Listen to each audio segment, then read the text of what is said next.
The guy who wrote Batman v Superman brings you the movie J.J. Abrams v. Ryan Johnson, Episode 9 v. Episode 8. Star Wars hardcore fans versus, I guess, logical storytelling. My name's Matt. We have another Matt here. Matt Owen. Oh, Matt Owen. Hey, what's up, guys? Long time no see. Look at these streets. I don't know if I'm on. If you look at the streets, you're up they're in great. the building. Oh, hey. All right, so Rise of Skywalker. Rise of Skywalker. So I'm a really hardcore Star Wars fan. I think the first trilogy, I think A New Hope and Empire Strikes Back are basically perfect movies. And Return of the Jedi has a great beginning, great end, really saggy middle. And then for the new trilogy, I was pretty happy with Episode 7. And Last Jedi kind of grows on me more and more, especially if you watch it and kind of like it. Okay, all right. We'll have to review that one after, and this one we're going to talk about. So where are you in your Star Wars fandom? Before we get into that, it's in the title, but spoilers, like big spoilers. Yeah, we're going to be talking about everything. It's been the weekend. If you guys have had time to see it, you've had time to see it. But in case you're seeing this on VOD and you haven't seen it for some weird reason, like don't listen to any more of this or go watch the movie. Or if you don't care, spoilers. But yeah, Star Wars occupies a weird space in my nostalgia, wherein I watched Return of the Jedi a lot when I was a kid. And by a lot, like when you have a favorite movie that you just throw on, whatever it might be, and it just plays on repeat. That was Return of the Jedi for me. So I don't know how many times I've seen it. But I rewatched all the Star Wars movies this year. I still love the original trilogy. The prequel trilogy has grown on me. I would say the prequels are some of my... Wait, go ahead. What? No, I'm sorry. You don't like... Continue prequels? on. Yeah. The prequels, I mean, they're still bad, in my opinion. But this isn't what the video is about. Sure. I like Star Wars. I like the idea of Star Wars. I like the property. I've enjoyed a lot of Star Wars games. The new Mandalorian show on Disney Plus is really cool. But as far as like the Skywalker saga, so to speak, I enjoy the story of Luke and Leia and Han and the Empire and the good and the light but I don't have like this deep-seated nostalgia that a lot of people like, oh, my childhood is Star Wars and that's what Star Wars is. There's no real big pull for me for Star Wars besides the fact that it's often a very good sci-fi story told with classic themes and some good action. So that's where Star Wars is for me, but I still hold it to a decently high standard because of the legacy it's drawn. Mm-hmm. Similar to the Marvel movies, I think that this is not a leg up on other cinema, but it should perform to a higher quality, which might explain some of the problems I have with Rise of the Skywalker. But I don't know. Did you grow up with like a lot of Star Wars? Yeah, I remember being quite young and seeing Return of the Jedi for the first time, and being 5 or 6 years old and playing with meeting my neighbor, and she was a girl, and playing Star Wars with her. You're Princess Leia. We're gonna rescue you, and just growing up really loving it, and it being something that me and my friends bonded over, playing the card games, the video games, and stuff, and it just has always been around. It's like the Beatles for me. It's always there. It's like the Beatles. I'll go dormant for a while with it, and then I'll get hardcore into it, and then I kind of back off. It's funny. I was just when you were talking about the other Star Wars properties like Mandalorian and all that crap, which I like, not to say they're crap. Rogue One. I didn't even mention Rogue One and Solo. For some reason, Rogue One's one of my favorite Star Wars movies of all time. I'm sorry, Rogue One is almost a perfect Star Wars movie, sans some of the choices with characters and some of the weird, we have to have a droid. But like Star Wars Rogue One is a Star Wars movie with consequence, and that's kind of what I feel lacks in some of these other spin-offs where they go more cartoony. But then again, I kind of like war movies, so maybe that's why I like it so much. But Rogue One. Rogue One, I kept trying to watch. I didn't feel an urge to see it in the theater, and then trying to watch it, I just kept falling asleep, and I couldn't stand the first half. I was watching it before bed. It has a slow start. It's such a slow start. I didn't like Jyn Erso. I thought Felicity Jones was totally miscast. I didn't buy. Death Stranding fans will love Mads Mikkelsen in the beginning of that film. Yeah, right? I don't think I've ever seen Mads Mikkelsen in anything good. I've only seen him in Death Stranding, and I've seen him say Stardust. Fuck. Oh, Stardust. Oh, my Stardust. And it's... Anyways... I've never seen Mads Mikkelsen in anything good. He was in a movie called The Death of Charlie Countryman featuring Shia LaBeouf about... Yeah, just go watch that movie. Mads Mikkelsen is good in that. But That this is sounds Star that sounds Wars. pretty hardcore. You got death in the title, you got Shia Mhm. LaBeouf, and you got Mads. You But always know it's crazy. yeah, I guess my quick point was just that I did finally get through Rogue One, and Mhm. I really liked it. I thought the It's fun. characters are super underdeveloped. There's too many of them. That part's messy, Yeah, but in terms of just like a script and performances and a nice ending, yeah, it's pretty great. there's And some cool intrigue too with okay, like Donnie Yen's character, yeah, like they were the fun. guy who's exactly, but it doesn't try too hard. Um, No, I feel like I should say just like Star Wars means a lot to a lot of people, and I feel like I'm gonna say some things about Rise of the Skywalker that might feel like not an attack on people, but people take the fandom of Star Wars, and if you like Rise of the Skywalker, or regardless of where you sit on it, you might be like, oh, this guy thinks he knows more about Star Wars than me. Like he like doesn't like it for the right reasons. I'm one of the critics who this is just my opinion. And if you loved Rise of Skywalker, you loved Last Jedi, like awesome. I'm very glad because people should like movies. So I don't want anyone to think like I'm challenging the fandom or that I'm speaking ill to you or your opinion if you don't agree with me, which is something I feel like I don't have to say for a lot of series, but Star Wars is held hmm. in such high regard that I just wanted to put that out there. Like your opinion is also right at the end of the day. Matt, yours is, and everybody watching at home, everyone else's opinion is true. Like that's that. All right. Well, yeah, the Star Wars fan base has shown itself to be pretty toxic and pretty ugly over the last couple of years. Ever since, well, I guess that the They're really prequels. cannibalizing themselves on this one. Yeah, I mean they don't even know what to think after this one because this one overall, I mean, I'm sure anyone who's seen the reviews, the common threads we're seeing is that people are agreeing it's really fast, it has Hmm. too much going on, it's really sloppy, but it can be fun. It's got a lot of Yep. Star Wars callbacks. People aren't really happy with it. I think I was really excited about this movie because I thought, all right, JJ set up episode 7. Then Hmm. Ryan Johnson took a lot of what he did there and He made changed it. some choices. Yeah, made some strong choices. He gets rid of Snoke. He Hmm. kind of negates. Well, actually, I liked Luke's arc in episode 8. I thought it The was whole thing great. with Rey's parents in Return of the or Last Sure, Jedi. exactly. Oh, there were no one. That was a thing. And I liked a lot of those choices.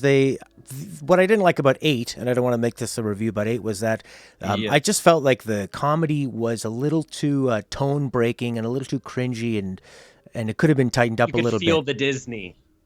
Yeah, I feel like in eight, you could feel it. like right from the opening gate with that sort of the phone call to Hux.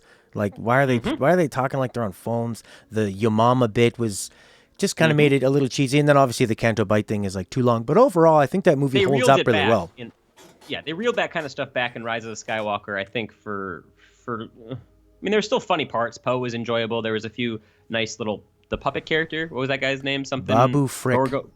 Babu Frick. Like that was fun, But they pulled back on that, which I think works and doesn't work. But Yeah, I thought the uh, humor was a lot better executed this time. C-3PO had a lot of great lines. I think my favorite joke in it was when they all look at C-3PO, and then he can't think that they'd be looking at him, so he turns around to look out at the like what's everybody very looking good at? physical comedy.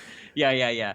I felt like a lot of the comedy it wasn't noticeable. If there was the same amount of comedy in Rise of the Skywalker as there was in Last Jedi, it just felt more organic. So I had little issue with the script time that was spent on laughs. I can complain a lot about how the script was used, but when there was a joke or like you said, the C-3PO looking behind him physical gag, I felt like they were at least earned within the tone. Yeah, You want to just like kind of run down this? It's sure. going to be very hard to talk about this movie because, as Matt just said, it's kind of a lot. It has that Avengers Infinity War issue where you have a bunch of different groups of characters looking for different things. So the plot itself is kind of scattered, and Hmm. then in that it's very quick. You get a lot of like 20 seconds of this character here, 3 minutes of this character here. So it's going to be hard to hit every story beat.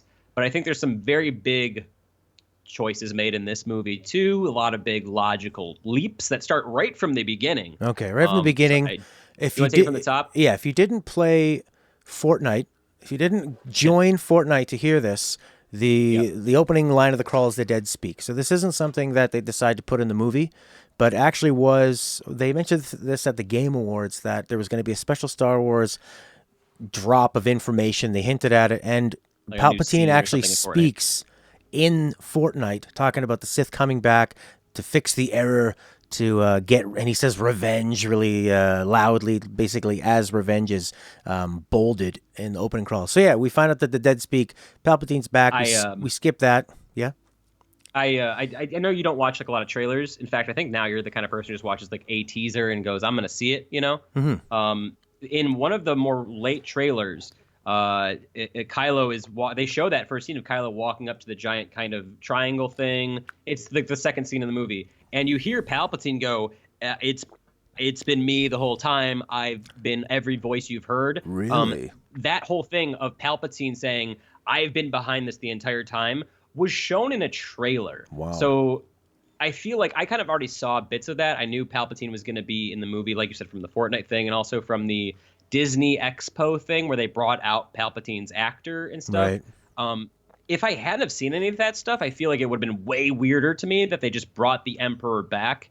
And to discuss that stuff gets into weird lore and whatnot. And they kind of hand wave how he's back anyways.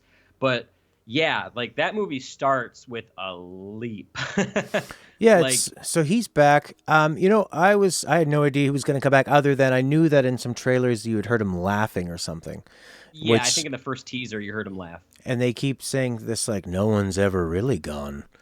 Yeah. So you hear that quite a bit. So I thought, all right. I guess Darth Vader threw him out into space, and then he was just fine. You know. Yeah, which I didn't mind. So okay, it opens up. Kylo's in the forest. This is a lot of what happens in this movie.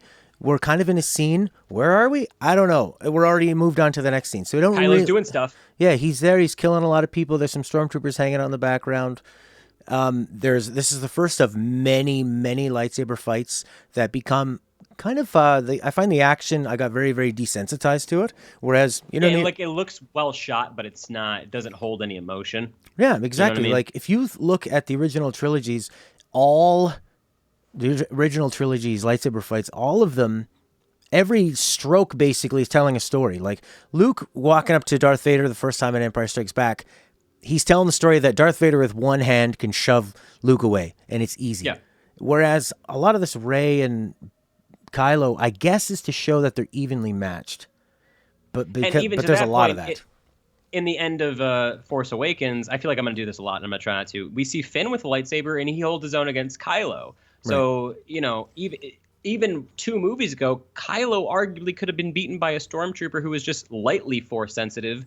I feel like Rey should have been able to smoke Kylo in 2 strokes, but the fight just went on because they needed to have a long fight. I guess that they they hinted that. Well, they didn't hint at it. They showed that Kylo was injured. He was shot by Chewie. Yep. And then he was hit again, I think, by something. So he was like pretty hurt. And then he had just killed his father. So he was, as Snoke said in The Last Jedi, and it split you in 2. I was thinking the other day about quotes.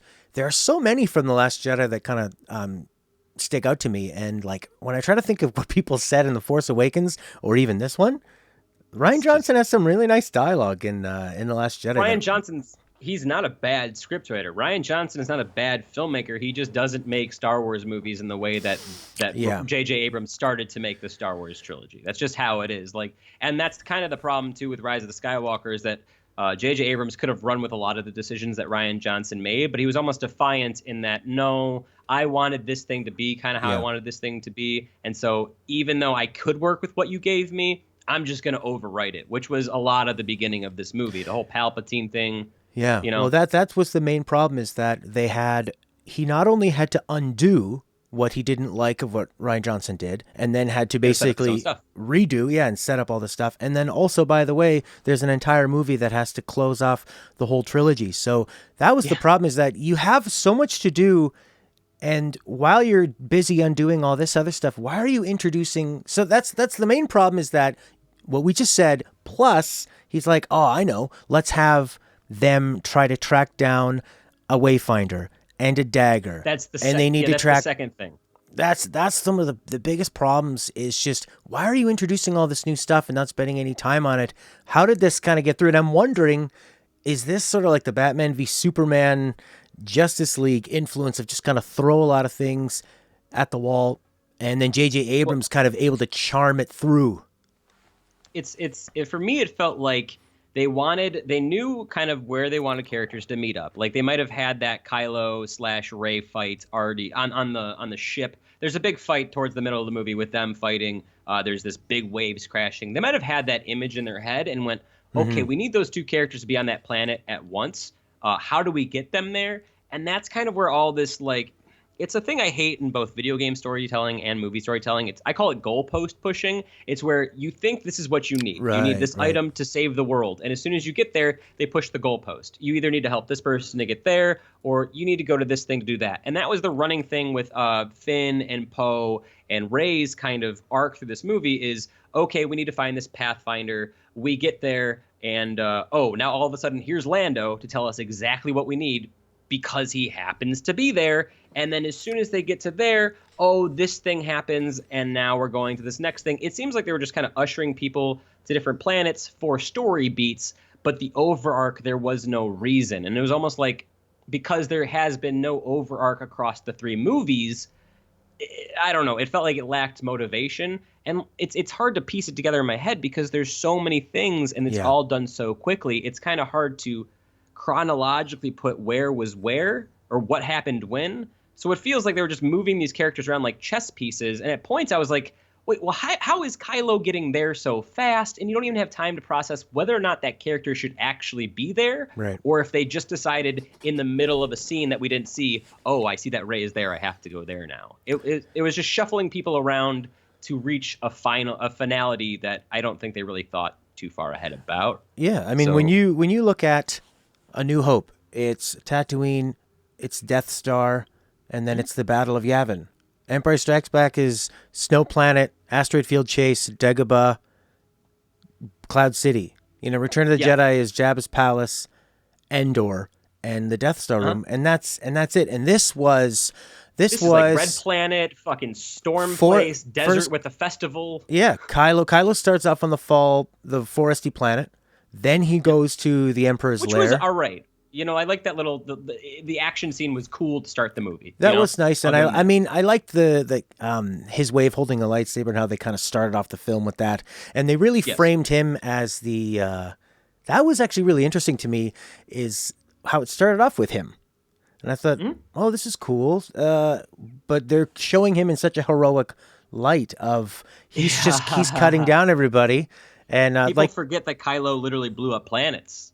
That's yeah. I mean, when you think of him compared to how he was in Force Awakens and Last Jedi, I mean, he was like torturing Rey and torturing Poe. I mean, he was brutal. And then he stood there while they blew up literally planets full of innocents. Like, but the weird while thing about killing his dad at the same time. And so that's why the whole end bit of like trying to bring Kylo into Ben Solo, bring him back to the good side. It worked and it didn't work for me.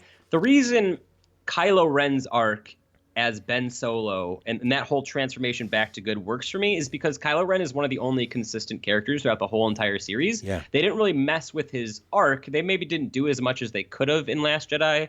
And then in Force Awakens, even before then, he was kind of like, not a filler villain, but he was more whiny and just like, I need to do what you wanted me to do, grandfather.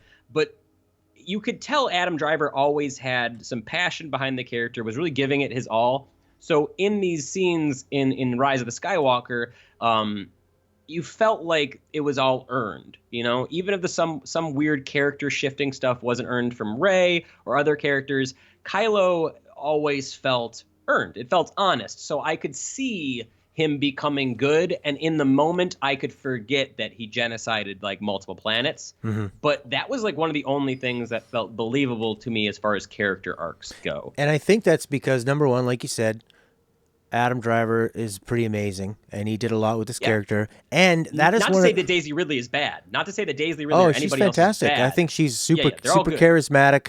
She fills the frame. She doesn't have a lot to work with Rey, but I think she was perfectly cast, and she did a fantastic job. Like when I think of Rey, I instantly think of that like spunky kind of exuberant, the way she is when she first gets on the Falcon and in Force Awakens, and kind of a more exactly. She's fantastic for this. She's kind of like Luke in the originals, but not whiny at all. as you bring back to Luke, sorry to cut you off. Can we do this quick sidebar? Because I feel like we're already getting scattered. I just want to bring up Carrie Fisher's role as Right. Leia Organa in this. Sure. Did Um, you know that she was? I actually didn't know she was dead before they filmed this, and when I first saw it, I thought those yes, scenes were a bit odd. I'm yes, thinking, man, was she not there? And then watching it a second time and knowing that she wasn't, it's painfully yes. obvious. But it wasn't so Um, bad the first time I saw it. I think it. I think if I'm trying to remember, I've seen a lot of content on this, and I don't want to take anybody else's words. I think it was Chris Stuckman who said that if you're maybe somebody who watches this 15 years in the future and you don't understand like the time frame wherein Carrie Fisher died, it might be a little off because she does. It was all reused footage from Episode 7, The It Force sounds like Awakens, and a so soundboard, like a prank call soundboard. yes, like they had a few cans of dialogue. Like maybe she said, "Oh, try to be optimistic in the situation," and they tried to try and find a place to shove it into the script.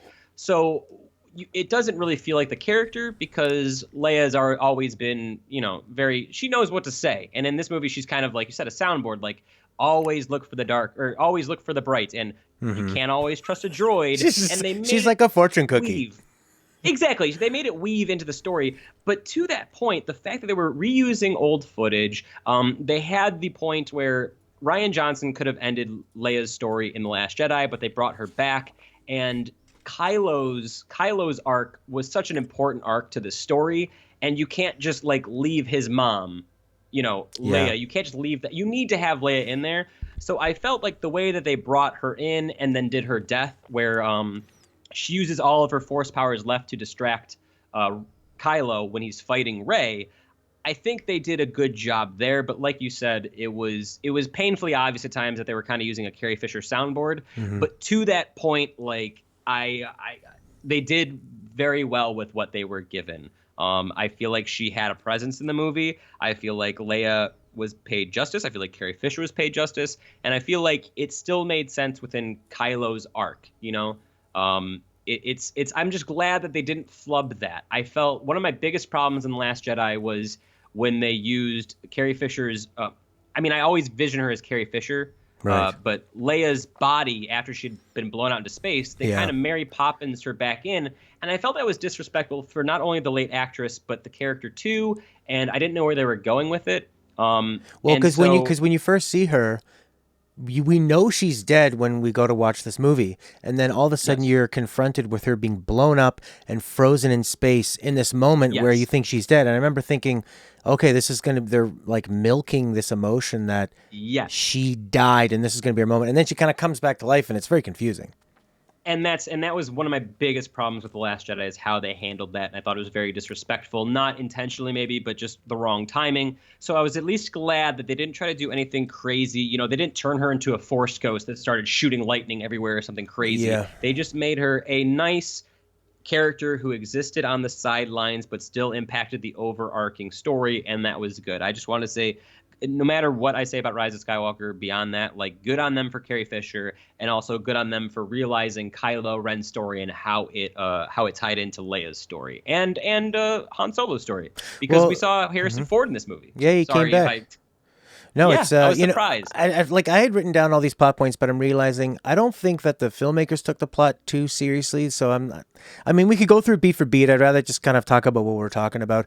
I Yeah, liked the Harrison Ford coming back. I thought that was. I mean, I liked the whole end of that let's just talk battle. about I what we mean, like. sure. Let's just talk about what we Okay, like, so and what I then I guess liked, we and can especially shit that everything part, else at the end. Yeah. Leia. They found a good way for her to die. Maz Kanata Hmm. fills in the gaps of Yeah. Leia's gonna kill herself in a second.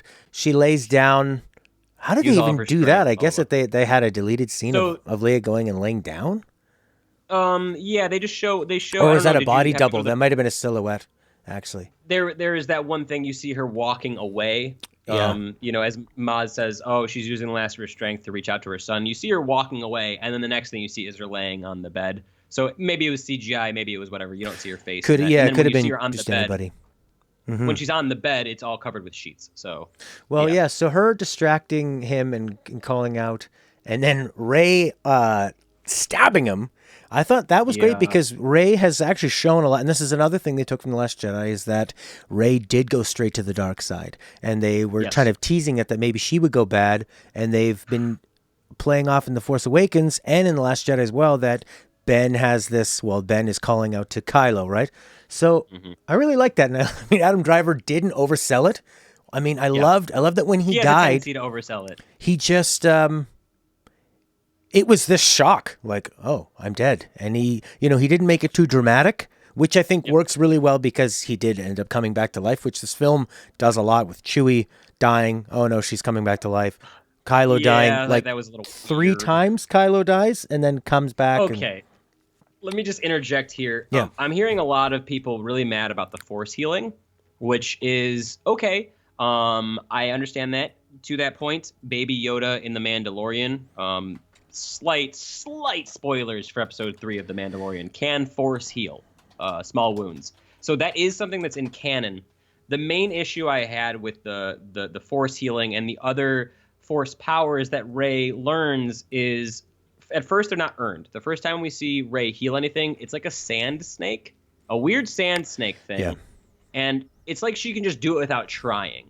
This is a power that Anakin was searching for his entire life, turned all of his force powers to the dark side Yeah. to get this power, and she can just do it on a sand snake. And then they kind of, like you said, they do it too much. Like she revives Kylo, and then she dies later, and then Kylo revives her with his force power, and it's almost like they just needed that as a plot device. And that's a lot of my issue with this movie is whether it's new force powers, whether it's somebody popping up, everything is very, very convenient.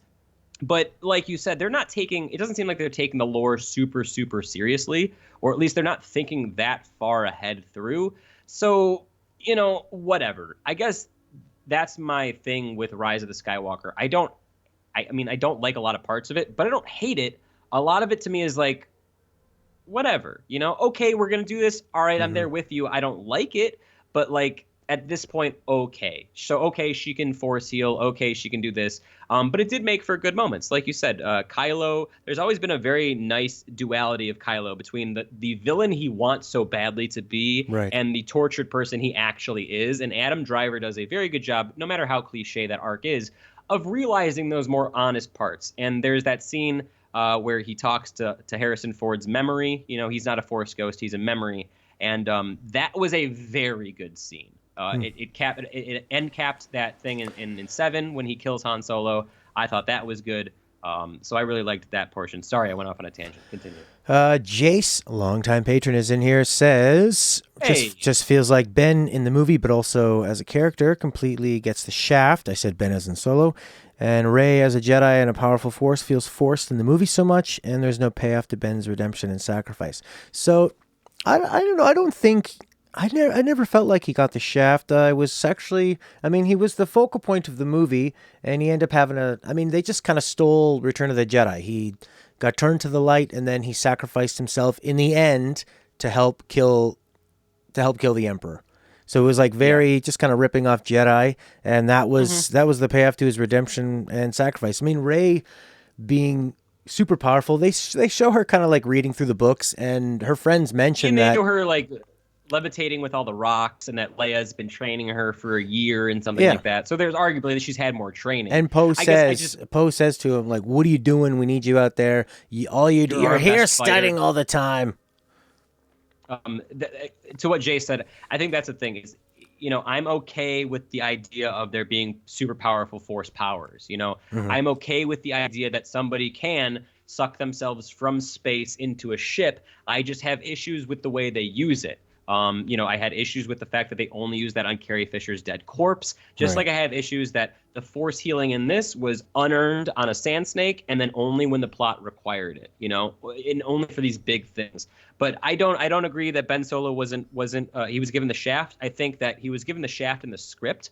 He doesn't have any lines really towards the end. I mean, he just kisses her. Like that's I don't think he has really any lines That's right. He actually at doesn't the say any. end. Even when he can, it's all wordless. As soon as he becomes Ben, he's running, kind of like Han Solo. He's got this The blaster out biggest of nowhere. He's kind of just like a jokey guy when he gets the lightsaber through the magic I trick. was to say the biggest line he has is when he catches that lightsaber through the. Okay, that's a thing. I don't like that they can pass force or they can pass physical objects through the force. I don't like that. I know some people like that, but I when like he that. grabs the lightsaber, well, and that once again, if you like it, that's awesome. I'm glad.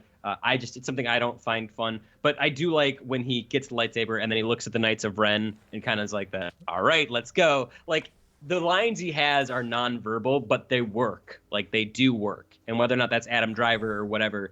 But yeah, I think I just realized that Daisy Ridley has a lot of lines, and the Emperor has a lot of lines. Mace Windu has more lines in the last couple of scenes of Rise of Skywalker than Solo.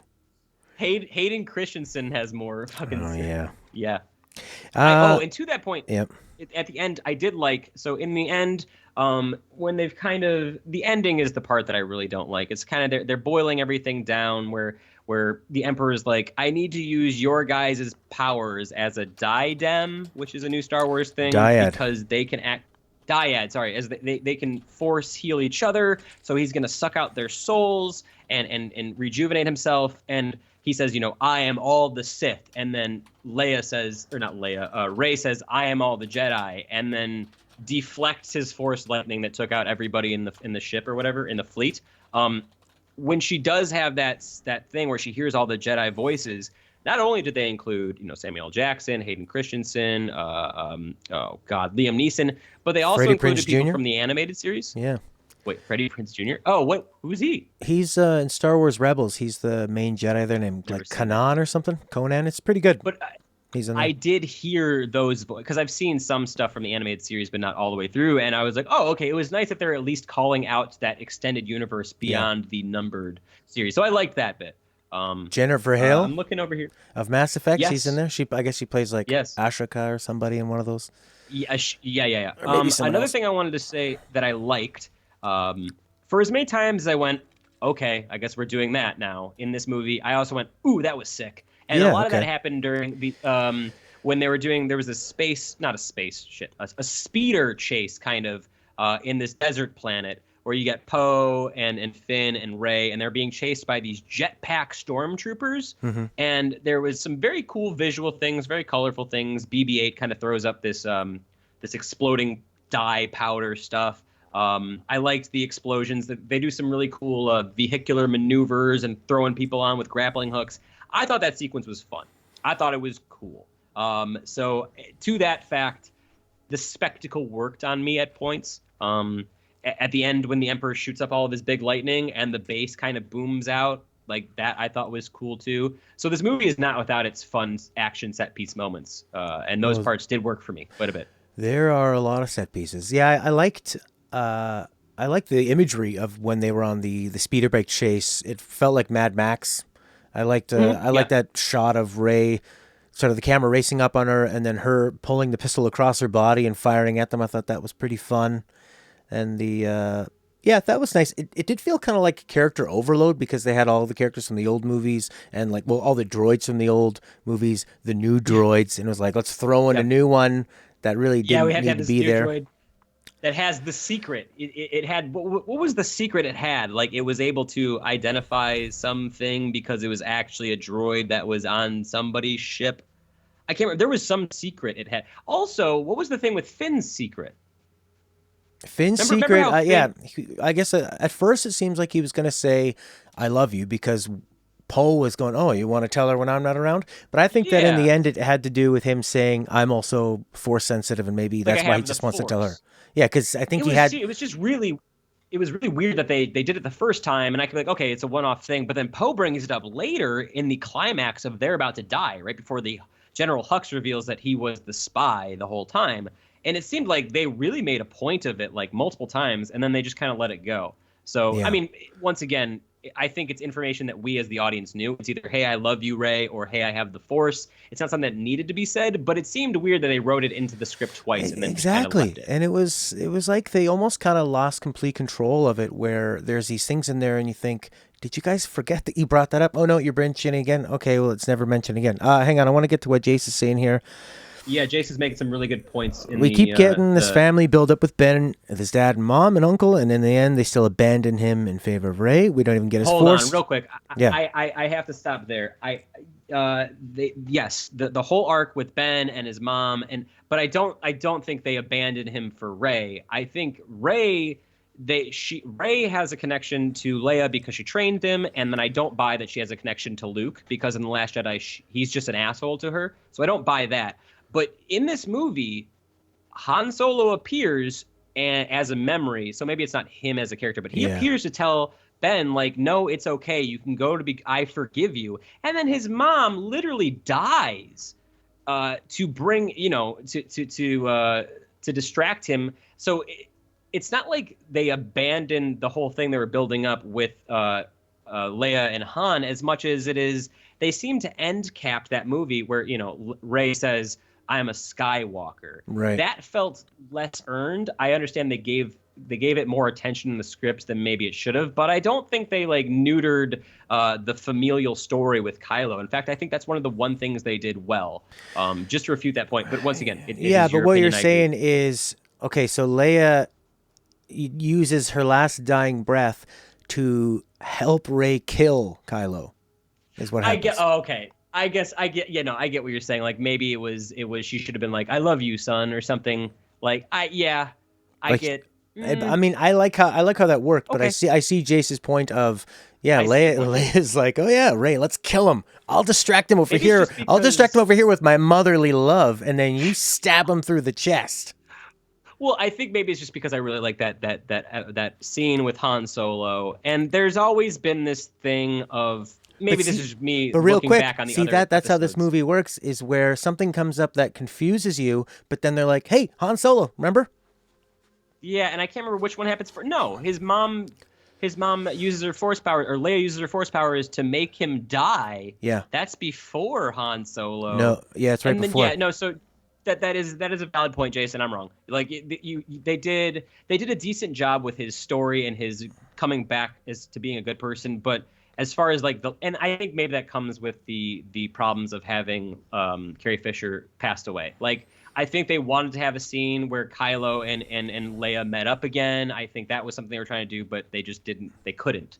So, Yeah, it's and I think like you're saying. That's one of the few you moments know, that really works and character wise that I didn't. I initially didn't think of it like that with Jace. It is interesting though that Leia did help Rey kill Ben, but it was or kill Kylo so that Ben could come back. But that was probably one of the highlights of the movie. Really, is because this is not just another endless lightsaber fight between these two. yep. There's a Leia sacrifice. Rey actually does something about it and murders him, and then he comes back to Mhm. life, which I liked.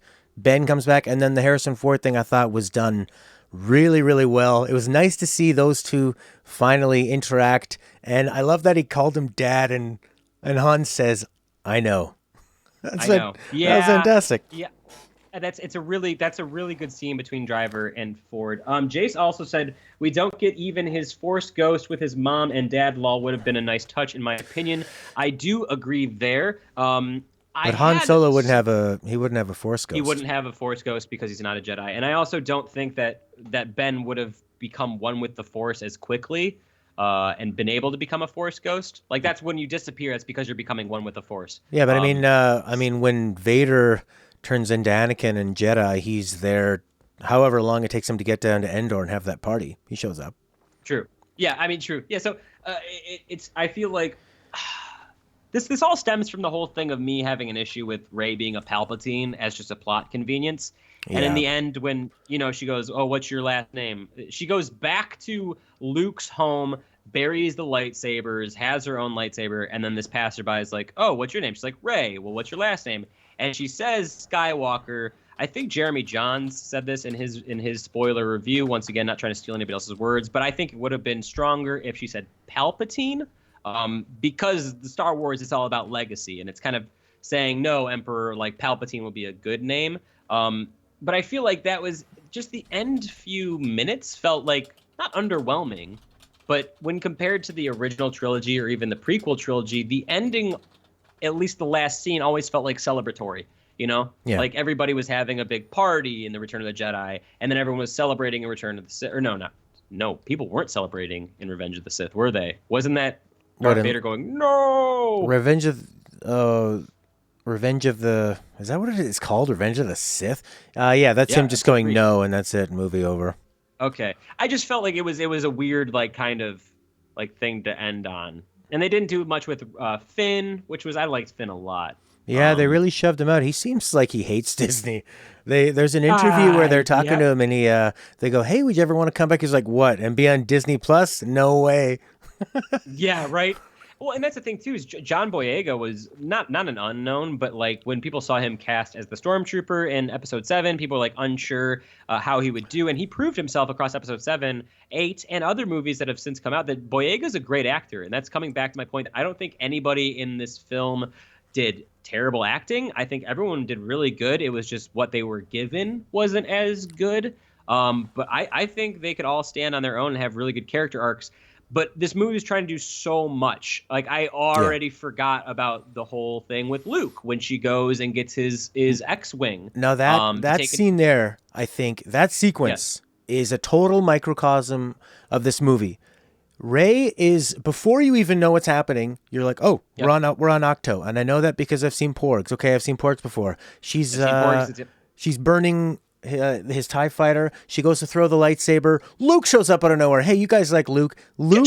And Luke says, "Why would you ever throw a lightsaber away, Ryan?" And you're like, "Oh my God, what's happening?" She's like, I'm going to live here like you. No, that's a mistake. Oh, by the way, here's some CGI versions of me who looks awesome. Like they did a good job of young Luke, young Leia look terrible. And then that scene's over in like 3 minutes and boom, you're on to the next. And there's so much new information.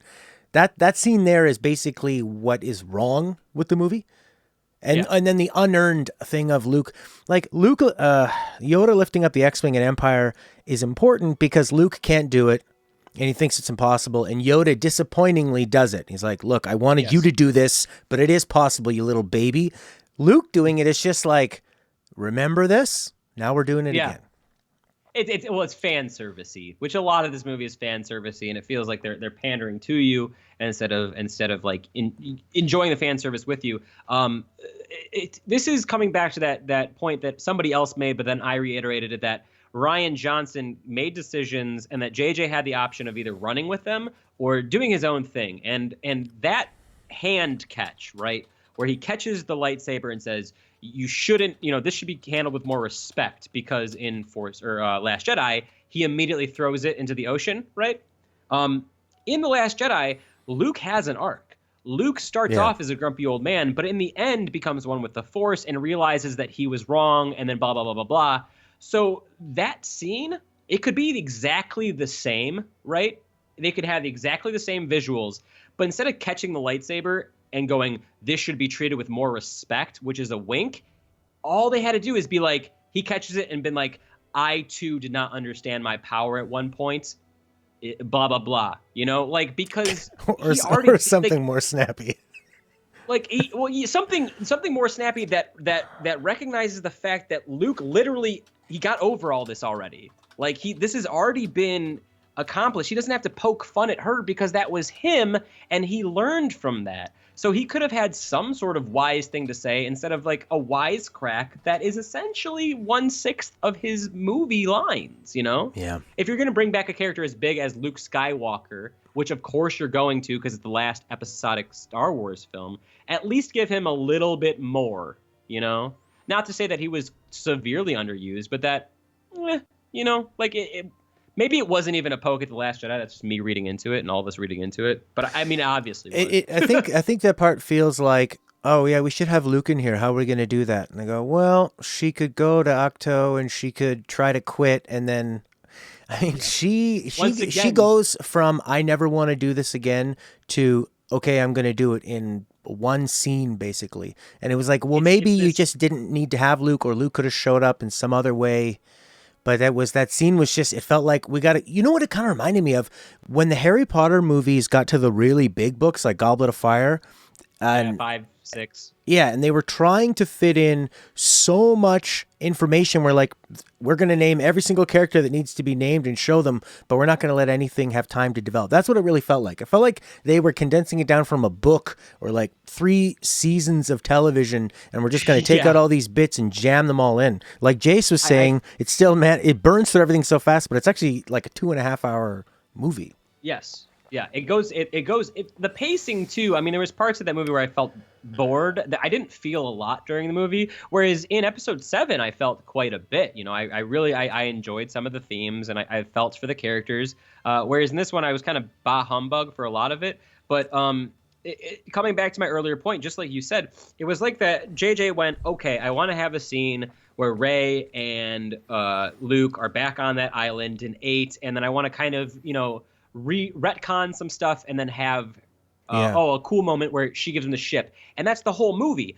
It's like they sat down, JJ looked and said, this is the stuff Rian Johnson changed, these are the ways that I'm going to change it. Now how do we get the characters to those places?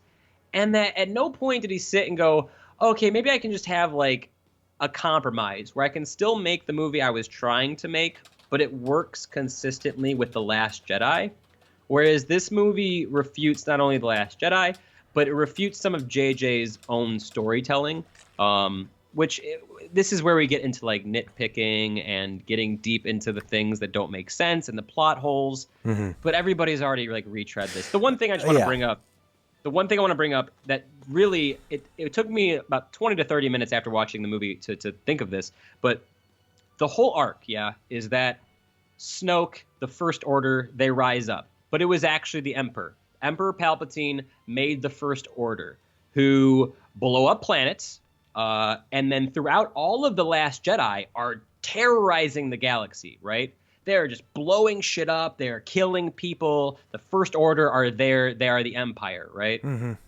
He did all of that so he could secretly have his second army rise up only once his granddaughter got there by a very convoluted scheme to then start the real final order. Yeah. Why didn't he just use his second army during The Last Jedi when they were already assaulting all of the Earth or all the galaxy? The galaxy had completely lost all hope. That's what The Last Jedi is about. Reinvigorating the hope into the galaxy because the First Order is just wrecking everything. If the whole point of Palpatine was to retake control over the galaxy, why didn't he just bring that second army up with all of you can blow up a planet with every single one of those fleets, right? Mm-hmm. The answer is because he was never meant to be there. Palpatine was a plot convenience. And once you sit back and you look at the movie and how it reflects on other characters, it all feels like it's just there to clean up. And I would have taken a maybe less satisfying story. Like, it feels like it's trying to shoot for a lot of nostalgia, and I get that. It's a lot of fan service. I would have taken a compromise between Rian Johnson and JJ that accepts some of the things that I personally don't like from The Last Jedi. Like Rey not being a super big heroic. She doesn't have to have a bloodline.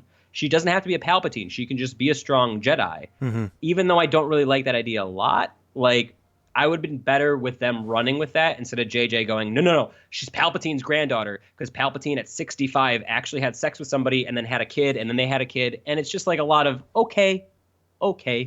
And that's where I felt on this movie. When they made these big leaps, I went, okay, like, all right. Maybe that's because I didn't like The Last Jedi as much, so I don't have a big affinity for the characters, apart from Kylo and Finn and a few other people. But a lot of the stuff I could see through the writing. At least there's a lot of logic in The Last Jedi. And I think that's where the problem is that JJ... The Last Jedi makes sense. It's just some parts I don't agree with. But as a story, it makes sense. Yeah, it makes sense where... And Rian Johnson approached it. He was given a lot of stuff from JJ where JJ's like, did a great job with The Force Awakens being a fun movie and a fun return. But there were already the cracks of like, wait... What's going on? Why is there a resistance? They're not a rebellion. Are they part of the Republic? Who's the First Order? Why are they here? I guess that was Palpatine or whatever.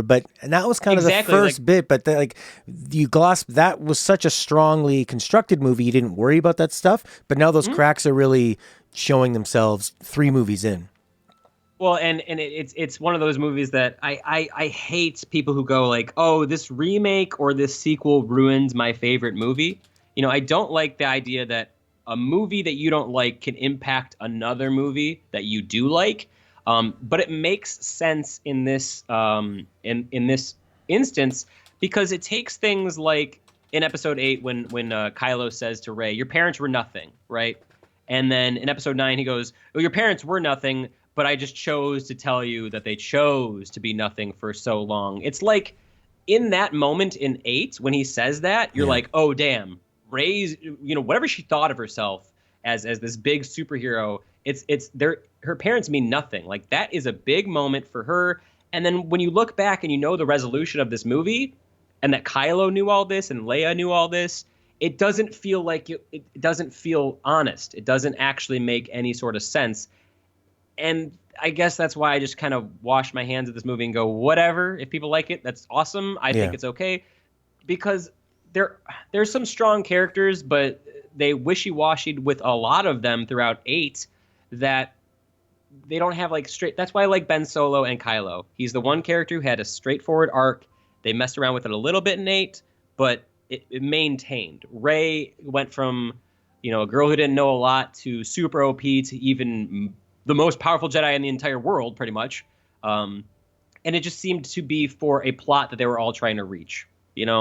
I don't know. I have a few other notes about specific things, but like, what else did you like about this movie? I feel like I keep trash talking it, and there's definitely good stuff in this movie beyond. Yeah, I mean, Han if we Solo. talk about plot holes, that's the sad part about this, is that we could be here for another like 10 hours. It's just like almost all of it is the plot is almost embarrassing. I mean, it's totally embarrassing. There's so many things, and it's easy to say. Well, people can say, like, well, fantasy movies, sci-fi movies are about fantastical things, but they still work within a framework of rules. So, I mean, like I said, I have no problem with new Force powers. It's about how you introduce them. I had no problem when Baby Yoda could heal something. I have a big problem when Rey, who is not she's trained, but not super powerful like Anakin, just force heals a snake because I guess we're going to force heal it instead of shooting it. Like, Yeah, Continue, she read it in the book. It's in these sacred Jedi texts. That's what my girlfriend said. She said maybe she read it in a book, and I went, okay, she did.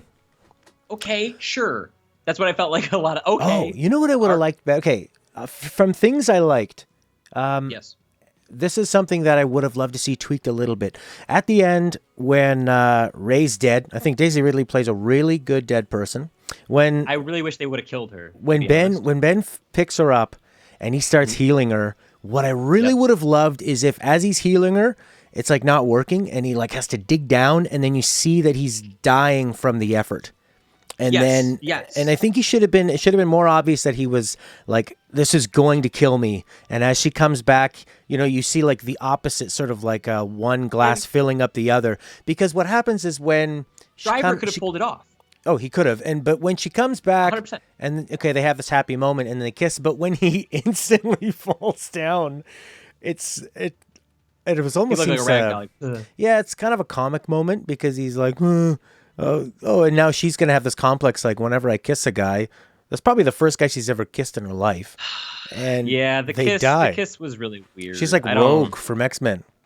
I rewatched the X-Men movies this year too, and that scene is still just as weird. It's weirder now because they were trying to play them off as being like 13 or 14 years old, but the X-Men is for a whole other time. Jay said, well, if we force heal a snake first, then introduce it for the Kylo heal later. Yeah. And that's the problem, is that I went, okay, that's not like Rey just going, let me force heal this snake is painfully obvious. They're just trying to show that she can do it. Yeah. It would have made more sense if, like you said, Matt, there was some sort of like, if they introduced force healing because Rey had to dig deep for something, right? Let's say Chewie actually blew up, right? And there's this one scene where she had to go and pick up all the pieces on the ground, like all the fur and the guts, and put them back together.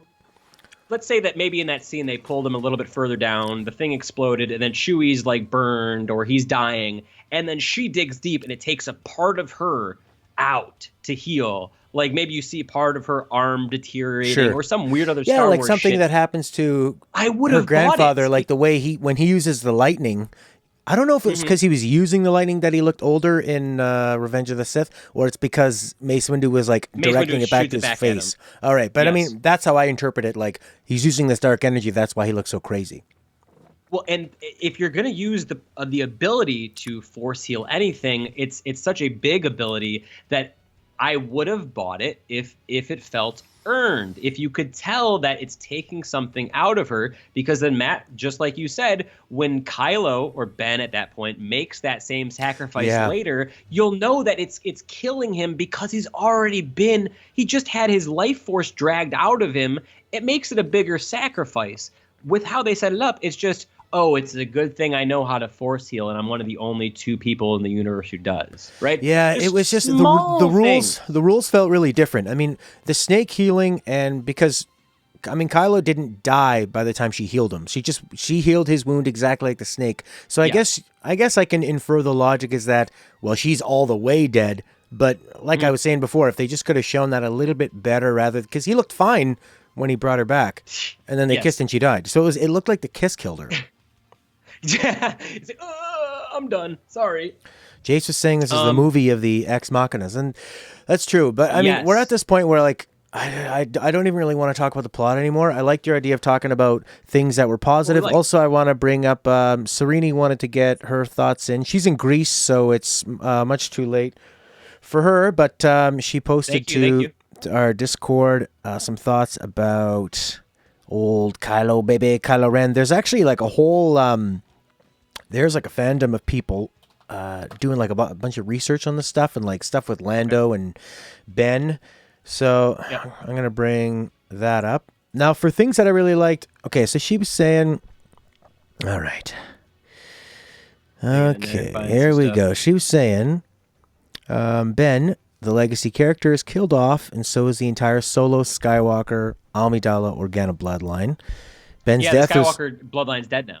Everything's dead. Rise of Skywalker. Spoiler: everyone, all the Skywalkers are dead. Rise of Skywalker. Everyone's dead except for Rey, who is actually a Palpatine, but now she's gonna call herself a Skywalker. Yeah. So I guess it lives on. So Serini, just like Jay said, felt that Ben's death was unnecessary and deserved a happy ending. Considering this is Disney, it's about redemption. Also, Rey ended up actually, this was a good point. I like this. Rey ended up exactly where she first was, in the desert, all alone. I mean, she has a couple Force ghosts, but that's a pretty good point. I'm interested in your thought. When they kissed, right, and they were alive for a second, did you have a fleeting thought where you thought that Ben and then Rey were going to have the babies, and then it was going to be a Harry Potter 7 epilogue situation? Because I had a real strong feeling they were going to Disney into that. I'm glad that at least one of them died, because when they kissed, I was like, oh, please don't do 15 years later and then see like a little Rey with like, using a droid. I thought that's where they were going to go. And I'm at least glad that they made the commitment to kill one of the characters. Like, I would have been happier if it was Rey. But it's okay. Oh, yeah, because then they could have spun that off and had a whole other universe with it. I'm sure I was really hoping they weren't going for another trilogy. Now it's Ben and Rey's kids, because I would have been like, I can't, bro. Like, I can't. Well, Jace's point was Palpatine wins, did get rid of all the Skywalkers. I mean, one more quick plot hole is that Palpatine does the classic, I'm going to tell you my plan, and because I'm telling you my plan's not going to work. If he would have just said nothing, she would have killed him, and he would have been like, ha, now I'm inside you. But he told her, I want you to kill me. Well, now she's not going to do it, you dummy. Palpatine's like, hey, Kylo, go kill this girl. I need you to kill her. Psych, actually, because I know she's going to win, because I need her to come back so then she can kill me. It's like, no, bro. No. I don't get why for half the movie Palpatine was telling Kylo to kill her if he needed her to be revived, right? Like, and it's not just Kylo, and he knows that he's not as strong because he has the Knights of Ren. Ooh, I did like the Knights of Ren in this movie because I liked them a lot in 7. You see them for a second in 7, and I was really mad that they didn't bring them into 8 because it's, like Kylo's little crew. They were all right, but I liked that the Knights of Ren were in this movie, and they all had decently cool outfits, and they had cool weapons and shit, so that was fun. I just want to bring that up. Yeah, they had great outfits, practical. I like that they turned on him and were beating him down. And Rey did the. I love when Rey puts a lightsaber behind her head, and then she comes out exactly like a magician would be like, "Where to go?" Yeah. I guess that's why no, I'm not gonna talk about things I don't like. Just it's fine. Jace was saying enjoyable moments. Babu stole the show for sure. Babu's puppet. I like Babu. it I was like tough cute treats. without being sappy. It had like this kind of moistness to it and had a great little voice without being annoying or obnoxious. It was that perfect Star Wars thing of here's a little creature that's cute but sort of mysterious. Seems like it does make its living fixing droids. It was They had some definitely the star of the big show. creatures. They had some big creatures as well. Correct me if I'm wrong, but in Return of the Jedi, they didn't introduce any of those crewmates that were like alien species. In the beginning of Skywalker, when you see Poe or the Rise of Skywalker, you see Poe and Finn. They come onto the Millennium Falcon, and Yeah. Poe's like says to this big ass alien with like two weird eyes, Yeah, like he's better like a make big sure that panel's slug. and they don't explain that. And I'm like, cool, okay, that's Star Wars. That's the Star Wars I like. Something intriguing, a person I haven't seen before. Okay, he's Hmm. part of the group. What I'm sure there'll be a comic, but I like that. Just like I liked Babu Frick. I was like, cool, cool. I like little cool new characters. Jace said the Chewie breakdown when he finds out about Leia was a strong emotional moment. Yeah, I felt Mhm. like that was pretty good. I mean, at that point, Chewie's just like, oh my god, everything's going terribly. I wish it reminded me how in the Force Awakens, I loved when Han dies and the first cut is to Chewie yelling, Yep. and then he Yep. goes and he kills a lot of stormtroopers. But I really wish he would have been a bit more like raged about it and just went and like physically attacked them and was like Oh, throwing like them and pulled him stuff. up. Yeah. Yeah, Uh-huh. pull them apart too. Like use that strength because they talked about. Use the PG-13. You guys have it. Yeah, exactly. Yeah, they could Oh, have done that. oh. Speaking of pulling arms off, Yeah, this is the first Star Wars movie where someone doesn't lose a limb, right? I guess so. Because I was joking with my buddy in group chat before I went to see the Who movie. I said, loses a limb "Hey, in Last Jedi Kylo. or Force Awakens? I don't know. I don't think anyone loses limbs in these ones. Ray doesn't Well, at even least in get every hit or anything. yeah, Ray takes one hit, I think, during a Kylo fight, or she gets tortured or whatever. But she never gets like Anakin gets his arm cut off, and Luke so does Luke. The protagonist always and gets Darth something cut Vader off. again. Darth Vader gets his robot arm In chopped off again. no, in seven there was a big wink and a nod. I can't remember who, but somebody got their arm cut off in seven. I think maybe in eight as well. But I remember in seven there being a big wink and nod. Jace or somebody in chat, correct me if I'm wrong. But it was just weird because I was expecting at least Kylo or Rey to get some limb chopped off because that's such a Star Wars thing, and JJ is so much about Star Warsy stuff. Yeah. So that was a weird thing for me. But I mean, hey, subvert the expectations. Well, I think he went further. Instead of chopping off arms, he just killed them, but then brought them back. So there's no real consequence with it. I guess people get their arms cut off and they get a robot arm, so it's no big deal after it. Exactly. Did we say that I like C-3PO? Did we mention I like C-3PO and you said I think you Yeah, said we you talked like about the jokes and him turning around. He had this was probably his biggest movie. I thought I was really liking most of his lines. I think they used him just a little bit too much. Where after a Yep. while it got a little bit annoying. But overall, yeah, it was funny. and it R2 was- felt underused in that regard. Yeah, he was basically there just to have the joke of you said I was your best friend when C-3PO had his memory yeah. wiped. Yeah, so that is what that was. But I liked the droids for the most part in this movie. I liked the choice to make the new droid speak English, and not have him do like a whole lot. Like hello, no thank you, no thank you. Like Well, that very was kind, very J.J. sad. Abrams doing those lines. Oh, really? Okay. Like I liked that. It was cute. There was no need to like make a whole nother cute droid. It was Yeah. nice and simple. It worked that one spoke. I do always like in Star Wars when the aliens don't speak English, because when they speak English, they tend to have sort of a racist accent. So it's better when they just have their own Yes. language and people, however people understand it, is one of those things that I don't need it to be too specific. I just like that At least they it's have not as their bad own. as Transformers. It'll never be as bad as Transformers, bub. I've never watched the Transformers and I'm pretty happy. Jace is saying If it's you're- yeah. Oh no, sorry. I was just gonna say if you don't like slightly offensive and very stereotypical accents, don't watch the Transformers. The 2 and 3, I'm not gonna go into it. It doesn't It's matter. a good This to isn't- know. The Dragon Ball Z Jesus syndrome. Christ, I'm Italian. You can't just do that. I'm just kidding. They keep stepping it up, and Mama Mia. eventually it just becomes a mess of them having to next outdo the last, and then it's just so OP it doesn't make sense. Doesn't feel like it's earned. Yeah, that's and Jace did like the new little droid. I thought the new little droid was fine. It was cute. It did kind of feel like droid overload, and it was sort of like this is the abused pet. It was kind of a It was Yes. fine. That was fine. It was just kind of seemed like And what there's was it so abused much. by? The guy named Ochi or whatever, who was literally only there so they could find the bones because he had the dagger that Oh, like Ochi, I wish was not in this. I wish the dagger wasn't in it. I wish yep. that you didn't need to find wayfinders. It just was so MacGuffin-y. It was MacGuffin crazy. It was so video gamey. It was like And Zelda, where you got to find the map to find the thing, to find the Triforce shards, to put them together, and if there was more comedy in this movie on the level of Last Jedi, then maybe I could point to that and be like, well, they should have prioritized some of the more earned moments and dialogue from characters instead of the comedy. But since the comedy in this movie doesn't feel like too in your face, it just kind of comes down to it's the way you guys wrote it. Because I mean, I think we kind of cracked.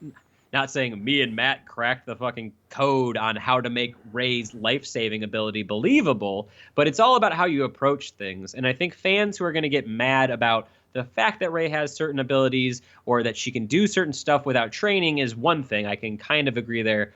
But it's really about how you make it work within the story, whether or not it's there for a plot convenience or there because it makes sense for the character. And I feel like that's what a lot of this movie was. But to that point, I mean, they did a lot of the good stuff as well. Yeah, I don't know. It's not one of my favorite Star Wars movies. It's not one of the least favorites. I still think episode 1 and 2 are worse. But um, they made a lot of interesting choices. it's a lot more I fun. think I recently watched Revenge of the Sith, and it was an edit of I it like Revenge of the that Sith. it's still a lot of people sitting Like around. it is. It's half the movie is people sitting, wearing the clothes, and talking about this political uprising. And I still think that movie is terrible. It was just compared to the first two, it's Dude, you slightly think it's enjoyable. With my terrible? yeah, I think the action Ah, is really boring. I think Anakin, his performance and the way Hayden Christensen's performance and the writing of it is just terrible. that's It's why I don't like 2 because it's half Hayden Christensen's Padme yeah. romance and half Ewan McGregor awesome Obi-Wan story. So, dude, we might have to do Star Wars rundown. If you guys like this one, sound off in chats, give us the likes, let us know because we're doing rumblings of maybe doing an original trilogy review, maybe rank them like we did our Harry Potter one. We know you Okay, guys like let me that. just ask this Yep. for you: Yes. Revenge of the Sith or Rise of Skywalker? Revenge of the Sith. But you know what? To that point, What? I saw Rise of the Skywalker yesterday. I saw Revenge of the Sith 7 months ago, and it was I started Phantom Menace on May the 4th because May the 4th be with you. So I must have watched like Revenge of the Sith in June. Mm-hmm. I've watched 83 movies this year. They go in one ear, out the other. I'm glad we're doing this now because I would have forgotten. As it sits currently, Phantom Menace is my least favorite. Or no, yeah, Phantom Menace is my least favorite, then Attack of the Clones, then Rise of the Skywalker. But I would have to go back and watch Revenge of the Sith and really go over it with a fine-tooth comb as I did here. I feel like when I watched Revenge of the Sith this year, I kind of went, oh, this is the one I liked from the prequel trilogy. I just watched it as an action movie. And I think if I would have treated Rise of the Skywalker with the same, okay, whatever, it's lightsabers, I would have maybe liked Rise of the Skywalker more, but I was Yeah. being more critical of it. But I think they sit in the same kind of area of flawed, but still have good parts and good character moments. I think The Force Awakens is better than both of those movies. That's kind of Wow. where I like draw the line. But I think I like Revenge of the Sith. Yeah, I like Revenge of the Sith. I don't like Rise of the Skywalker. I don't hate Rise of the Skywalker. I just By the don't way, like it's The Rise of Skywalker. The Rise of Skywalker. Yeah. No, it's really. Yeah, it is. I'm looking at the poster right behind me. Come on, guys. What do you? Rise of the, Why would it be The Skywalker? because there's only one Skywalker at the end of the movie, and it's Rey, and it's her figuratively rising and bringing the Skywalker legacy back. I don't know. Okay. Because, yeah, I don't know. There's only one Skywalker. Ben. Oh, I mean, then he dies. For me, I would definitely put this in front of Revenge of the Sith. Like I said, I watched it recently, and it was even an edited version, and it's an okay movie. No, it's a bad movie that has some barely enjoyable parts to it. But it's, I would have to look back and really, because I'm struggling to remember anything besides Anakin. I have the high ground. We were supposed to be brothers. Like that's exactly. yeah. I'd have to go back Nothing and watch memorable. it. And then to that point, isn't Revenge of the Sith like a 2-hour movie or an hour 45, whereas Rise of the Skywalker is like 2.5 hours. So arguably, there's more screen time to do things that I don't like. I think I don't know. We have to. Maybe we should do the original. Maybe we should do the Maybe. prequel trilogy. I'd like to do the Maybe original first, and then if we have to, the prequel trilogy. Serini if we was, have to. yeah, if we have to. No, I Serini mean had I some watch points Star Wars here games. about Ben coming to fight the Emperor with no plan, and potentially Lando's blaster, typical Solo behavior. And she had said that there is this like information about Lando sending a message to Ben saying that when he grows up, he says, "Tell you what, I'll write a note kind of, hey kid, it's me, Uncle Lando. You ever need help? Don't want to call your father? Come find me. We'll sort it out." So he gets his buddies on Cloud City to like put this blaster in a locker, and that's the theory, is that maybe this is from something called Aftermath Empire's End. So that maybe he had his blaster Well, from it. I mean that's what I said. Like Star Wars as a business model has always been, hey, if there's any unanswered question you have, it's probably in an EU. But somebody, who the hell was it? I think it was Fandom Entertainment. Somebody brought up the fact that there is a old EU book called like The Rise of Vader or something, where EU being extended universe, Star Wars, a Star Wars book where the Emperor does have a kid, and his name is like Triopiculus because Oh he has god. 3 eyes, and Oh then god. he has sex and has a daughter named Rey, which makes that canon. So I'm sure that there's something, and the thing with the medal at the end, why does Maz have Chewie's medal that he never got? Why does Well, Maz have that lightsaber in Maz, Seven? I don't. yeah, I mean, Maz took the medal off of Leia's dead body. Is that what it was? Which is kind Was she of, holding Han? I guess when I Leia missed it. disappeared, she went over and kind of was cleaning up, and then she took the medal and then said something like, I, Leia would have wanted you to have this 40 years later. oh, okay. Oh. So the medal was for what he did 40 years ago. Okay. Or, yeah, for some reason, Leia just went to bed with a medal. I'm going to take this medal with me, I mean, and then Maz is a dirty grave robber. that was literally that scene was only in there so JJ and Disney could be like, shut up, people. We gave him his medal. Like, I think it's Rise You of know, the Skywalker is a lot of information. Unlike Avengers Infinity War or Avengers Endgame, at times it's not worth it going over it in my head. And I think that's the biggest issue I have with the movie, yeah. is not that it's incohesive at some points or betrays some stories or something, but the fact that for a Star Wars movie, it didn't really pull anything out of me. Like, I didn't care one way or the other. I just went, all right, sure, which is even to the prequels. Like, as much as I don't like Hayden Christensen as Anakin, I like what they do with him at the end. Like, whatever. I don't know. Maybe it's because I was like 15, 16 when I first watched that movie. Oh, God. When did that movie come out? Revenge of the Well, Sith. like Jace was saying, I think what could have made the prequel movies more appealing than the sequel is that it's not focusing on hitting nostalgia beats. Because I think that like the idea of the vision of the prequels is better than the vision of even this final trilogy. But There is no vision at the end on the sequel trilogy. Exactly. That's the problem. So you had George Lucas's vision of the prequels, a kind of a boring arc, but at least it's somewhat planned out. It was totally makes planned out. It's just the sense. execution of it sucks. But then you have JJ, who is a hell of an executor and can make almost anything seem fun. But Yep. like I've said, I just can't even talk about the plot anymore because it's every moment you talk about is just falls apart. Where it's, Well, that was the I point don't I know was- if I've ever seen a movie like I've never seen these Avengers movies. I don't think I've ever seen a movie that moves like You've this. never seen Infinity War or Endgame? No, Have you watched? I mean, you've watched your fair share of Marvel movies, though, right? I like Guardians of the Galaxy and I like Spider-Man. You should watch. You should watch Infinity War because you don't need to watch all 22 for it to make sense. You want to watch all 22. I if, should like, hope you're trying not. No. I mean, there's moments and callbacks but as long as you watch like the Avengers movies and Yeah. maybe you've seen like Iron Man and like Captain America and the new, like, it's good. I They're don't worth I don't seeing like because- Iron Man. I don't like Captain America. I don't like Scarlett Johansson. Same, When I watch same, these people, same. it just looks like a bunch of skinny actors being really serious who don't know a lot about comic books and be like, yeah, we're superheroes. Yeah, we're guards. We're superheroes. I did not get into the Marvel Cinematic Universe until Captain America 2 Winter Soldier. I think Iron Man 1 I never saw Iron Man 1 all the way through. I think the first Captain America sucks. I think Thor 1 sucks. I think Thor 2 sucks. Like, I really don't like the beginning, but once you get into Guardians of the Galaxy and once you start opening up those things, it gets much better. I would honestly really recommend you watch Infinity War and Endgame because these are good examples of movies that have these crazy plots where you have a bunch of characters doing scavenger hunt kind of stuff, Hmm. but it still makes sense and it still comes to a cohesive whole with good context, good theming, and good narrative. And I mean, yeah, it's 6 hours worth of film because the last one's 3.5 hours, so to speak. But it all ties back to what I was saying earlier and what you just said too, is that while the prequel trilogy is flawed, it obviously had a vision.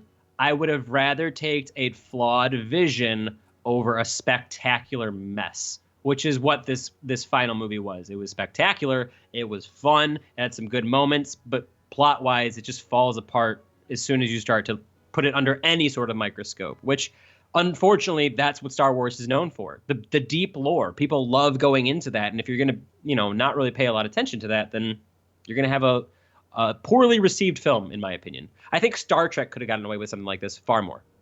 Just Well, Star Trek, I mean, Star Trek has more room for a lot of crazy MacGuffins, a lot of exactly. planets, but Star Trek definitely, it's the whole point of Star Trek is that there's a lot more logic to it. Whereas Star Wars is a bit simpler in scope and not as Maybe detail I'm wrong in oriented. that. But no, I know what And you mean. Star Wars Where is far more cartoony. I thought that this movie felt a lot like a Harry Potter movie, where it was a lot Yeah. of sort of just kind of fantastical things out of nowhere, whereas like a Harry Well, and Potter there's book that is Harry a, Potter stuff. When they yeah, like fall through the the, quicksand and then come out in the cave system. That's literally Harry Potter 1. That's when they start the right, trials in Harry Potter 1. and sort of like the sucking of the life force out of them and all And that that's stuff. Voldemort in 6. Like, I Yeah. mean, it's a lot of Harry Potter. Sorry, I dropped a thing.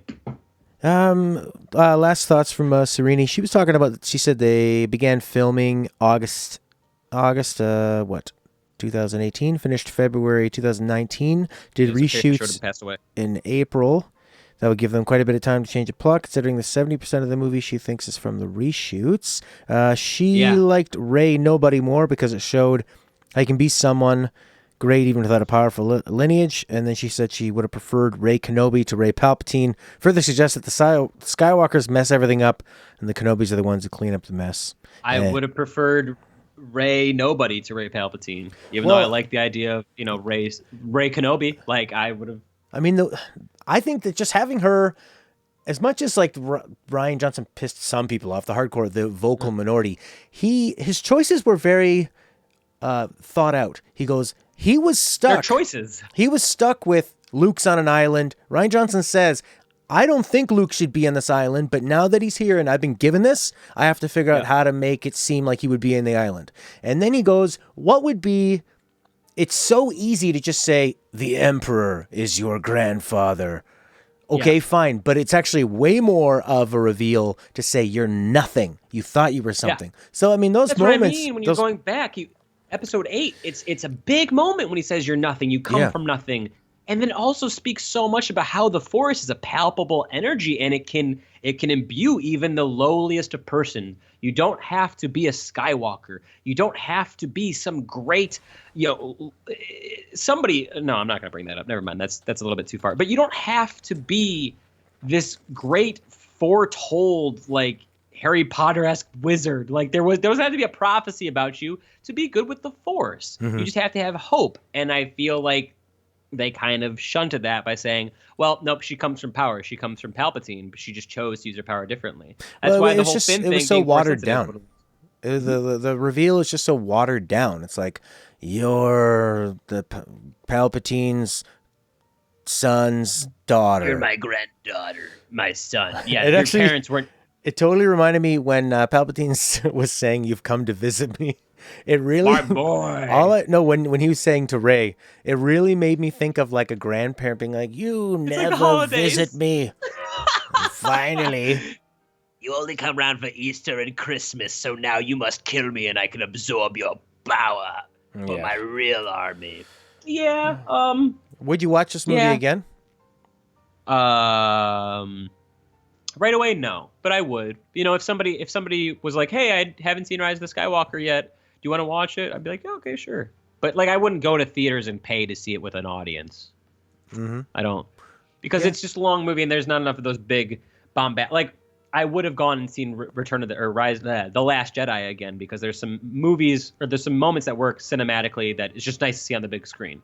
Whereas in this movie, like the stuff I like, I don't need to see it in a big theater. I would watch it again, but I would watch other movies before this, other Star Wars films before this. Hmm. Yeah, I I would. would watch Rogue One again. I've You know, seen both. I've seen the three new trilogy ones twice in the theaters because I usually see them opening day, and then I get pretty excited and I want to go I saw Force Awakens see it twice, I again. believe. And yeah, I don't. This one is just such a jumble. It's hard to even like when I'm thinking about putting on a movie. I try to like quickly kind of play it in my mind where are the moments I'm gonna want to watch. And Mhm. this one is almost so much of a jumble. I think I would hop into it again because it's so confusing Yeah. and I don't know. I I bet feel like it's you. too fresh, and if I went back at this point, I would be even more critical. I would be looking to Yeah. poke holes, and at this specific time, aka like the end of December, the end of a decade, there are far more movies that I haven't seen yet that are coming out that deserve my time more, or at least worth the shot. I like movies to be fun. I like them to be exciting, and that's what I said before I walked into Skywalker. The Rise of There you Skywalker, go. is that as long as it's fun and it's entertaining, I won't really have a big issue with it. And it's kind of similarly to how I feel about Captain Marvel, which was another big movie that was blown up, but it ultimately ended up being like, okay, I mean, I don't really, whatever. So But it's a that movie was movie. big and blown up just because of marketing. That's all. Exactly. And it had a lot of big things. And here's something to come to you, because you haven't seen Avengers. Captain Marvel is literally the Deus Ex Machina of the end of Endgame. She is the Right. character who appears and saves everything when all has gone wrong. And so that movie was to set her up as like this super powerful, crazy thing, and they didn't really do anything with it. And that's kind of the same thing I have with Rise of Skywalker, is that there's a lot of really cool things you could have done to show off the powers of people, and what we got was middling at best, and that's okay. Because I know there's people who are going to love it, and there's far bigger Star Wars fans than I. So, I leave it up to them to either have nightmares or to really enjoy it. For me, it's a movie I'll watch again, but I would quicker watch Avengers Endgame for the second time than I would watch this. Hmm. Yeah, it's If you had to give overall. it out of five, I'm curious, what would you? I don't. You don't really rate movies. You don't do many movie reviews anymore, so I don't really want to like throw this at you if you didn't have a number Well, I'd prepared. say But at best a three, but it's. I mean, this okay, is technically on a film being made level. It's maybe a two or a one, but in I give terms it a two of five. yeah, it's just riding the line of J.J. Abrams' charm and Hmm? sense of fun is just good enough that actually, you know what? It's incredibly impressive that J.J. Abrams managed to make this pretty fun, and he holds everything together just long enough, and then it kind of falls apart as soon as the movie's That's what. over. Yeah, like Eh, you. It's as soon as you get out of the theater and you go Yeah, sit in your car, and then you go, wait, huh? yeah, But the suspension of disbelief is there, and for as much crazy out of field shit that they do in this movie, I at least for the 2.5 hours sat there and went, okay, like yeah. I give myself into this, and I will accept this all. And I didn't really start picking apart the pieces until hours later. So to his credit, like I was with it for the ride. At no point did I pull out and go, this is completely dumb. So hey, but I say 2.5 because of those good character moments with like Ben Solo and some of the better action sequences. As a self-contained movie, it kind of works. It's a little fantastical, but when you compare It. it to the rest of the trilogy, it doesn't. Well, that's the thing. If you don't, if it exists in a vacuum, the logic is okay because it makes up its own logic. But It doesn't. It doesn't. so much of the moments of this are completely reliant on you being a Star Wars fan, like knowing who Wedge Antilles is and Well, knowing and why a there's lot of the this elderly lines, black man who can only sit down is there. And a lot of the emotional lines call back to like the whole reason that the Harrison Ford Adam Driver scene works with the uh the him turning to the good side is because we have that parallel in episode 7, where he says, I know what I have to do, but I'm not sure I have the strength to do it. Like mhm. they call back to that line in this. They call back to the I know I love you line in this. So it doesn't exist in a vacuum. I'm sorry, that's not how Star Wars works. I've heard people say that they maybe should have done 4 movies, which I would have been okay with maybe. But once again, that all comes into the idea of Carrie Fisher and what do you do? And John Boyega might not have even been into Star Wars anymore. I mean, they're all into money, I'm sure, but these things are big productions. So Well, they didn't uh, need Boyega for most of this. I mean, they could have they just didn't need had. the girl who played Rose. They didn't need like half the characters in Oh yeah, this. we didn't They were even just mention her. Just basically how. But I mean, that's what because happened in this movie is that she was nothing. I didn't like Rose in The Last Jedi because of the things that she did and how she betrayed some of the like she didn't let Finn become a martyr. Yeah, It's not that I don't like the actress or don't like the character. I just and in this movie it's just like, oh, she could have been literally anybody else. yeah. Like at one point she's like, "Oh, Finn, don't go off." And he's like, "Psych, I don't really even care about you anymore. Peace." Like they didn't they kiss in the last movie? She kisses him right at the end out of nowhere. As well, I mean, I like her line. Her line is something like, instead of just trying to destroy the things we hate, we have to try to save the things we love. And then she gives him this kiss. He's stunned, like, "Why did you kiss me?" And in the background of while they're kissing, the laser is like blasting the resistance base. So it's like, oh yeah, we're gonna save what we love Save the as things the we base is love. getting obliterated. But I mean, No. that's a microcosm of episode 8. That's a cool Yes. idea to like. Where are we going with this? Are we just gonna fight forever? Is Leia just Yeah, gonna be a really. general until she literally drops dead? That's what happened, man. That's what happened. She was. And So then yeah, Poe became general for all of 5 seconds.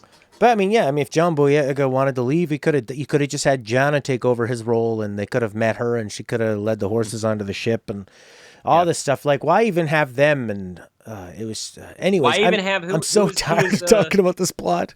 who are the people where they were riding on the fucking The not horses, horses. well, whatever they Yeah, are. on this like who I mean they were there to be like we were also stormtroopers Yeah, and we were that was also a cool taken as idea. kids. Yeah, and then they didn't do anything with it. No, they She just didn't. she huddles up with Lando, who happens to be the only other black character. Which I'm sorry to bring up race, but why would she talk to Lando? Right? Why would she she's like, talk to Lando? I live on a planet with just a bunch of horses, and this is pretty overwhelming for me. There's a They little have orange woman nothing in named Maz common Kanata with except for this. their race. Yeah, well, actually, when Boyega says to him, or Finn, "It's an honor," that to me almost kind of felt like, as a black actor growing up, like, I'm sure Billy Dee Williams was really Oh important in the yeah, black community. Like, this guy's in Star of Wars. course, He's the coolest guy in Star Wars. He's like, who's cooler than of Han course, Solo? Lando's cooler than Han Solo. of course. So that Yes, part kind of did feel like, I mean, as much as I it can be a was white just person, I'm just assuming that was probably a big moment. That's what that sort of felt like to me. yeah. It was just weird to me. I was like, why does Lando care about anything about her horse planet or I whatever? I Like, would assume why? a spin-off maybe, but it was That's as soon as they said, I was like, here comes the Disney Plus Lando spinoff. Like, Jesus. where Lando takes orphans and finds out where they're from, and then tries to sleep with I, their mothers or something. I, As long as he okay. can do it from a chair. Exactly. Shouts out to Donald Glover for doing an excellent Lando in the Solo movie, which was one of the only good parts of that movie. I thought he was okay. You thought he was? I thought he was great. I just like Donald Glover, so that's my bias. He's cool, yeah. He's cool. It's. I think Okay. it was a bit too much of an impression.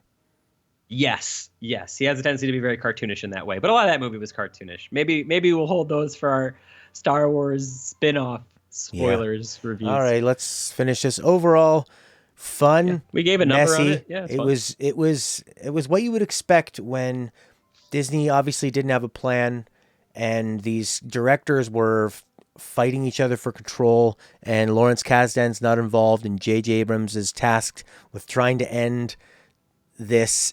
And it was a big mess, but JJ made it fun enough that I saw it twice and enjoyed it. It just doesn't hold up, but it's there. I'd still say it's better than the prequels, but we'll have to come back and rank them. We'll have to do a big ass ranking video or something like that. But yeah, I mean that's you've heard my thoughts throughout this whole entire video. I thought it was a decent ride. It kind of wrapped up like I thought it was gonna wrap up in the predictable way. So, it hits those notes that JJ was trying to hit in 7. It betrays a lot of what happened in 8. It makes the trilogy as a whole a little bit weaker, but it's not a dumpster fire, People who are sitting here saying it's the worst Skywalker, or it's not the worst Skywalker, it's the worst out of all the episodes. I'm like, no, sorry. Well, it's definitely not the worst. Agree It's to disagree. I'd say it's probably the worst out of. Do you have a ranking of at least this trilogy that it's in? I would say it's Yeah, probably the yeah. worst out of. Yeah. Force Awakens, Rise of Skywalker, Last Jedi for me. But then again, Last Jedi Really? You is think this is the better than only Last one I've Jedi? only seen once. The only Oh, one I've okay. ever seen once. So I'd have to go back and watch it. I've been struggling with that too. While I was watching the movies, I have them all ranked, Yeah. except for The Last Jedi. Like I have The Force Awakens in there. It's underneath all of the original trilogy. It Yeah. does not beat any of the original trilogies. But as I came back home last night and I was looking, I was like, I have seen all the movies now. Like I can do this ranked list, and I just didn't know where to put Rise of the Skywalker in terms of Last Jedi. But I'll have to watch it again. But I would say that maybe Last Jedi and Rise of Skywalker are on even grounds in the fact that The Last Jedi at least made sense. Yeah. Whereas this one was fun and doesn't make any sense. At this point, I'm just not sure which one I care about more. If I care about fun action sequences or something more Star Warsy that betrays, it's full of plot holes. I don't know what I care about at this point because honestly, Star Wars is getting tiresome. Yeah. Like I'm getting a they should little have just tired made of The it. Mandalorian into a movie. Like, they During should have done that. no, it's a good as a series. It's like But it's 2 hours long. There's 8 episodes. eight Like really short episodes, that they're 30 and minutes and a couple apiece. filler ones too. You So yeah, know, they could have cut the filler and made it into a movie and it would have been fine. lately I've been getting into watching these Star Wars edits. I had mentioned the Last Jedi one that edits down the casino sequence, so that's Yes. much shorter, Yes. and it takes the jokes and lets them be funny at first, but then cuts off sort of the cringy part at the tail end of Okay. the joke, and it really makes watching the Last Jedi. It accentuates To the that strengths. point, though, I'm So sure if someone yeah. came in and did a Skywalker fan edit, you could clean up any Well, bad that's what I movies. was So saying. Like, this is actually the one I'm really interested in seeing an edit of, where you could make this a really kick-ass 90-minute movie. yes. Well, yeah, if you cut out a lot of things and didn't try to end the trilogy, if you're just trying to make this with what you have into a cool 90 minutes, you could make a story out of this. It's just that it was trying to wrap up a trilogy and also wrap up the entire saga of the Skywalkers. So there's a lot of weight on their shoulders, and yeah, I mean, they tried. It is what it is, in my opinion. It's a passable movie. Go see it if you're interested. If you're for some reason watching our video and you haven't seen it yet, and you're maybe going to think about going to see it around New Year's weekend or New Year, whatever, go see it. Have a decent time. At least be a part of the discussion. Or if you hate Disney, I don't know, wait for it on Blu-ray. But that's a nice thing about this movie is that it's kind of hard to spoil.